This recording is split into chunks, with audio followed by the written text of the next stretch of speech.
ሰላም፣ ይህ ታሪክ ክፍል 3 ነው። ይህንን ከማየታችሁ በፊት ከታች ያሉትን ክፍል 1 እና ክፍል 2 ማየታችሁን እርግጠኛ ሁኑ። እናመሰግናለን። ሊዮን እሷንና አልጋ ወራሹን ያድናቸዋል። ሁለቱም በፍጥነት ወደ ሆስፒታል ይወሰዳሉ። ንግስቲቱ ዜናውን በሰማች ጊዜ ልቧ በፍርሃት ይርዳል። ወዴት እንደምትሄድ ሳታውቅ በፍጥነት ወደ ሆስፒታል ትነዳለች። እዚያም ሚስተር ሊን ከፊት ለፊቷ ቆሞ ታገኘዋለች። መኪናው ሆን ተብሎ ኢላማ እንደተደረገበትና አንድ ሰው እሱን ለማጥፋት እንደሞከረ በማመን አልጋ ወራሹን ባለመጠበቁ ትጮህበታለች። እሱ እንድትረጋጋ ይጠይቃታል። ንጉሲያን በጥሩ ሁኔታ እንዳለ ያረጋግጥላታል።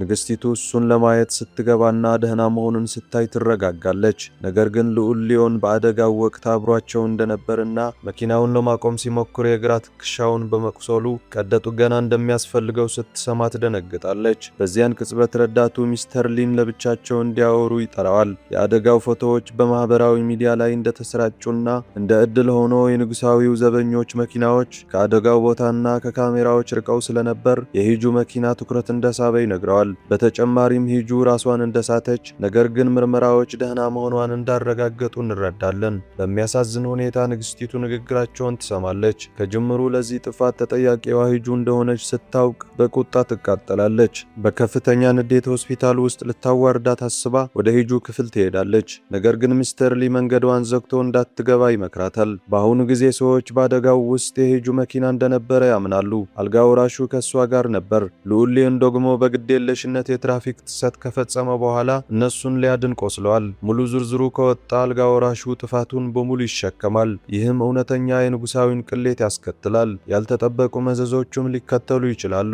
እሱ የሚያደርገው ነገር ሁሉ የቤተ መንግስቱን መልካም ስምና የግል ጥቅሟን ከማንም በላይ ለመጠበቅ ሽፋን እንደሆነ ያረጋግጥላታል። ይህ በእንዲህ እንዳለ ቾይና ገረዲቱ ከቀዶ ጥገና ክፍል ውጭ ቆመው ለሊዮን በመጨነቅ ሊያብዱ ሲደርሱ እናያለን። ዶክተሩ ወጥቶ ቀዶ ጥገናው የተሳካ እንደነበርና በአንድ ሰዓት ውስጥ ወደ ክፍሉ እንደሚዘዋወር እጁ ስብራት እንደሌለበት ቀላል ጉዳት ብቻ እንደሆነ ያረጋግጣል። ከዚያ በኋላ ሚስተር ሊሄድና ስለ እሷ ስለሚጨነቅ በሂጁ ክፍል ፊት ለፊት ያለውን ጥበቃ እንዲያጠናክር ለቾይ ይነግረዋል። ስትነቃ ወዲያውኑ እንዲያሳውቀውም አጥብቆ ይጠይቀዋል።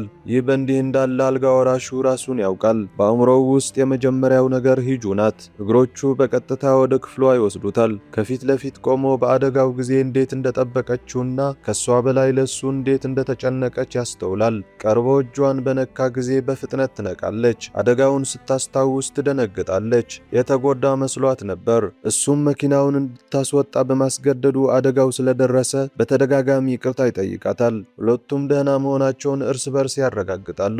ነገር ግን በድንገት ልዑል ሊዮንን አስታውሳ ስለሱ ትጠይቃለች። እሱ ፈገግ ብሎ ከሷ በተለየ ራሱን እንዳልሳተና በቀጥታ ወደ ቀዶ ጥገና እንደገባ ይነግራታል። ሂጁ ሊዮን መጎዳቱን በሰማች ጊዜ ወደ ክፍሉ ትሮጣለች። እሷን በማዳኑና ራሱን በመጉዳቱ መቆጣት ትጀምራለች። ወደፊቱ ቀርባ ከፊቱ ውበት በቀር ምንም ልዩ ነገር እንደሌለው ትቀልዳለች። ውጥረቱን ለማርገብ ታሹፍበታለች። እሱ በጣም ረጋ ያለ ነው። እስከ መጨረሻው እሷ እንደምትወደውና ለእሷ እንደወደቀ እንዲሰማው አድርጓታል። በቃላቷ ይስቃል። ነገር ግን በእውነት ከእሷ ጋር ፍቅር እንደያዘው ግልጽ ነው። በማግስቱ ታጁና ሚስቱ ከአዲሱ ደረጃዋ ጋር ለመመሳሰል ሲለማመዱ እናያለን። በድንገት ከአባቱ ጥሪ ደርሰዋል። ሂጁ ስላደረሰችው ጥፋት ይነግረዋል። በፍጥነት ቴሌቪዥኑ ከፍቶ ስለ ሂጁ የካስል ቢዩቲ ባለቤት በከፍተኛ ፍጥነት ስትነዳ የነበረውን ዜና በሁሉም ቦታ ያያል። ፖሊስ አሁንም እየመረመረ ነው። ታጁ ይህንን ሲሰማ አእምሮውን ያጣል። ሚስቱን ይዞ አባቱን ለማግኘት ይሮጣል።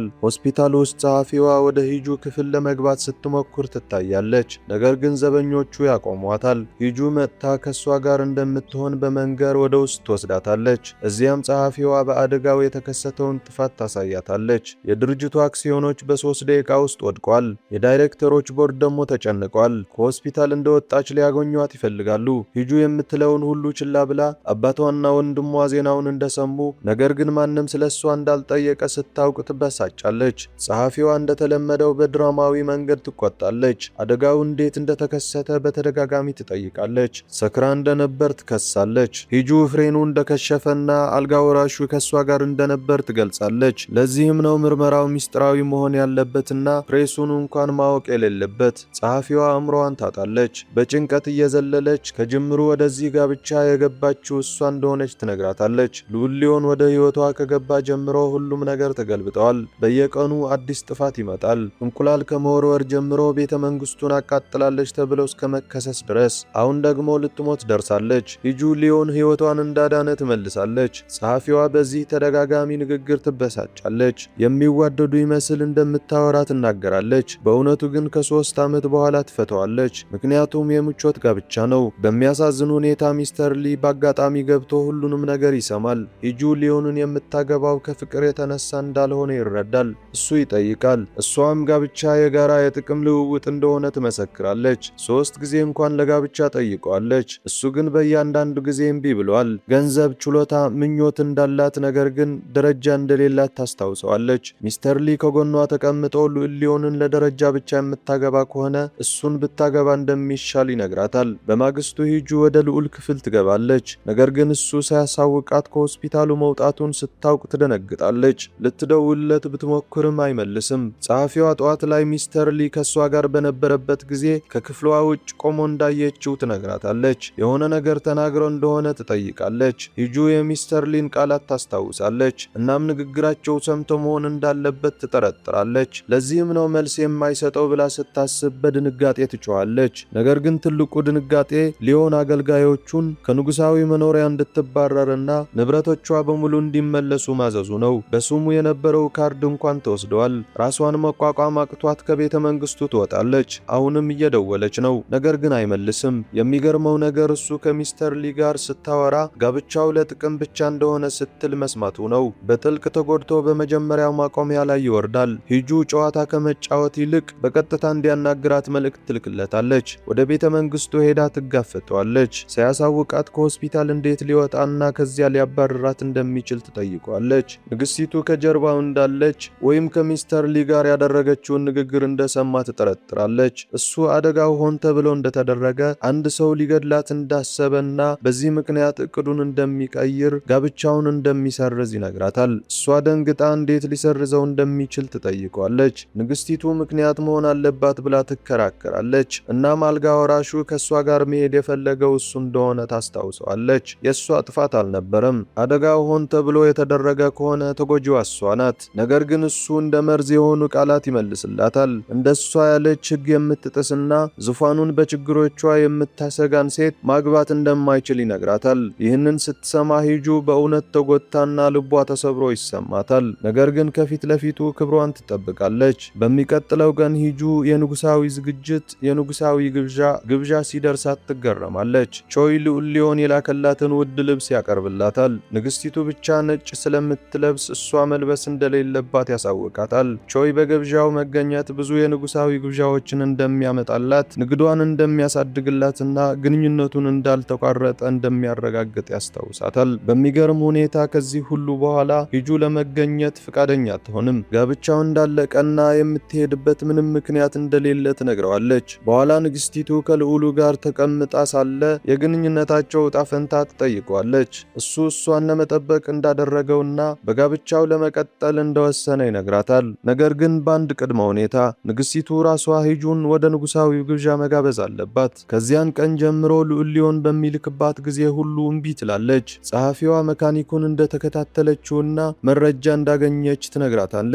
ነገር ግን ምንም የወንጀል ሪከርድ እንደሌለበት ትገልጻለች። ሂጁ ወዲያውኑ ብልሃቷን ተጠቅማ ከወርክሾፑ ማዶ ያለውን የሱፐርማርኬት የክትትል ካሜራ እንድትፈትሽ ትጠይቃታለች። በመጨረሻው ቀን ልዑል ሊዮን ሂጁን ጠርቶ በግብዣው ላይ እንድትገኝ ይጠይቃታል። ምክንያቱም ለእሷ ጥቅም ነው። እሷ እሱን ለመጉዳት አላሰብኩም በማለት ይቅርታ ትጠይቃለች። እሱም ቃሉን ባለመጠበቁ ይቅርታ ይጠይቃታል። በሚቀጥለው ቀን ኩባንያ ውስጥ ቾይ ሂጁ በግብዣው ላይ እንደምትገኝ በማወቁ በጣም ይደሰታል። ስለ ግብዣው ፕሮቶኮል በዝርዝር ያብራራላታል። ንግስቲቱ ብቻ ነጭ ስለምትለብስ እሷ መልበስ እንደሌለባት ያሳውቃታል። ሂጁ እየሳቀች ስለዚህ ቀድሜ ያገባሁ ቢሆን ኖሮ ከፊት ረድፍ እቀመጥ ነበር ትላለች። ከጥቂት ቀናት በኋላ ለግብዣው ዝግጅት ይጀምራል። ንግስቲቱ ሂጁ እንደማትመጣ ስለምታስብ በጣም ደስተኛ ናት። ያለ ማስጠንቀቂያ ሂጁ ከፊት ለፊቷ ትገለጣለች። ትገለጣለች። ዘመናዊና የሚያምር ነጭ ልብስ ለብሳ ሁሉም ሕጎችና ፕሮቶኮሎች ጥሳ እሷን እንደምትሞግታት ያህል ትታያለች።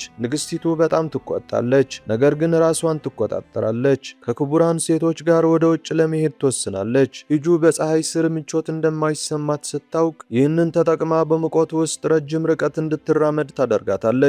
አሁንም ሁለተኛ ደረጃ እንደሆነች ለማስታወስ። በድንገት ልዑል ሊዮን ራሱ ወደ ሂጁ ሲቀርብ ሁሉም ይገረማሉ። መንገዱን እንዲመራው እንድታስተምረው ይጠይቃታል። ከእንግዲህ ለማንም እንደማይገዛና ከሷ ጎን በሙሉ ኃይሉ እንደሚዋጋ ቃል ይገባላታል። በሁሉም ፊት በክብር አብረው ይሄዳሉ።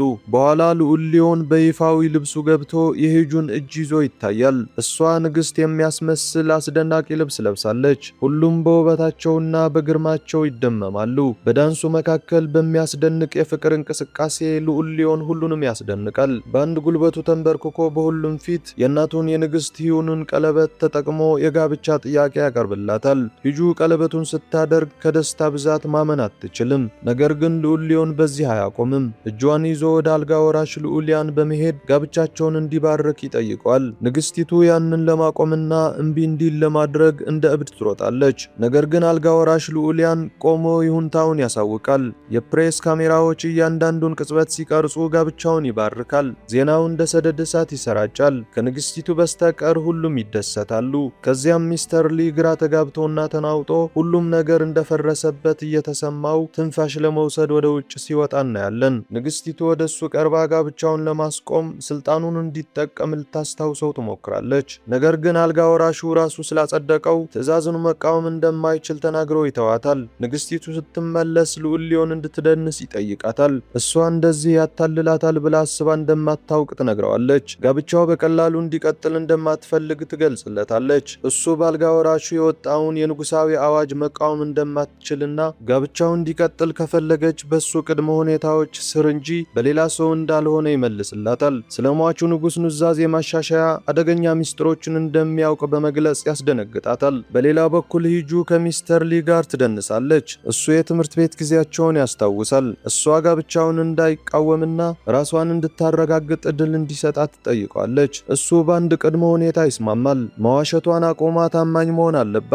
በምላሹም እሱ ከጎኗ ይቆማል። ከግብዣው በኋላ ሂጁ በንግሥቲቱ ቀለበት በጣም ደስተኛ ናት። ልዑል ሊዮንን እናቱ ሁል ጊዜ ስታደርገው ታያት እንደነበር ትነግረዋለች። ጋብቻው ለጋራ ጥቅም ብቻ እንደሆነ ቢስማሙም ግንኙነታቸው መቀራረብ ይጀምራል። ሊዮን እየሳቀ ቀለበቱን ብሔራዊ ሀብት እንደሆነና ከፍቺው በኋላ እንደምትመልሰው ይነግራታል። ነገር ግን ከሷ ጋር እየተጣበቀ እንደሆነ ግልጽ ነው። ይህ በእንዲህ እንዳለ የንግሥቲቱ አገልጋይ የንጉሱን የኑዛዜ ወረቀት ቀዳ ስታቃጥል ለሞቱ ምክንያት ሆናለች። ይህን ያደረገችው ልዑል ሊዮን ዙፋኑን እንዳይወርስና የራሷ ልጅ አልጋ ወራሽ እንዲሆን ነው። ንጉሱ በኑዛዜው ሊዮን ዙፋኑን እንዲወርስ እንደጻፈ ተገልጧል። ይህን እውነታ በመደበቅ ንግሥቲቱ የልዑሉን ጋብቻ እንደምትደግፍ ብታሳይም ሂጁን እንደ ልዑል ድክመት ተጠቅማ አደጋ ውስጥ ልትከታት እንደምታስብ ለራሷ ትናገራለች። ሂጁ ለጋዜጠኞች ቃለመጠይቅ ስትሰጥ ስለ ልዑል ሊዮን መልካም ነገሮች ትናገራለች። የክፍል ጓደኛሞች እንደነበሩና እንዴት እንደሚጠብቃት ታጎላለች። ልዑል ሊዮን ቃለመጠይቁን እየተመለከተ በንጽህነቷ ይስቃል። ይህም ለሷ ያለውን ፍቅር ያሳያል። በመጨረሻ ልዑል ሊዮንና ሂጁ የግንኙነታቸውን ውል በጋራ ይጽፋሉ። ጋብቻው ለ3 ዓመታት እንደሚቆይና በመካከላቸው ያለውን ነገር ሁሉ ሚስጥር ሆኖ እንደሚቆይ ይስማማሉ።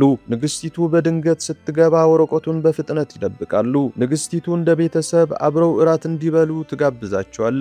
በእራት ላይ ግን ንግሥቲቱ ልዑል ሊዮንን ስለ አባቱና ወንድሙ ሞት እሱን ተጠያቂ በማድረግ ልታበሳጨው ትሞክራለች። ሂጁ ይህን መታገስ አቅቷት ልዑልን ይዛ ከቦታው ትወጣለች።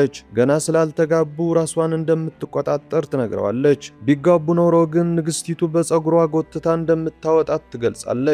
ልዑል በቃላቷ እየሳቀ ከቤተ መንግስቱ እንድታወጣው ይጠይቃታል። እሷም ወደ ጀልባዋ ወስዳ ነፃነት እንዲሰማው ታደርጋለች። አስደሳች ጊዜ አብረው ያሳልፋሉ። ከግብዣው በፊት ሊዮን እሷን ለማግኘት ሄዶ የዳንስ ልምምድ አብረው እንዳደረጉ እናስታውሳለን። በዚህም የፍቅር ታሪካቸው ከረጅም ጊዜ በፊት መጀመሩን እንረዳለን። ጓደኞቼ ላይክ እና ሳብስክራይብ ማድረግን አትርሱ።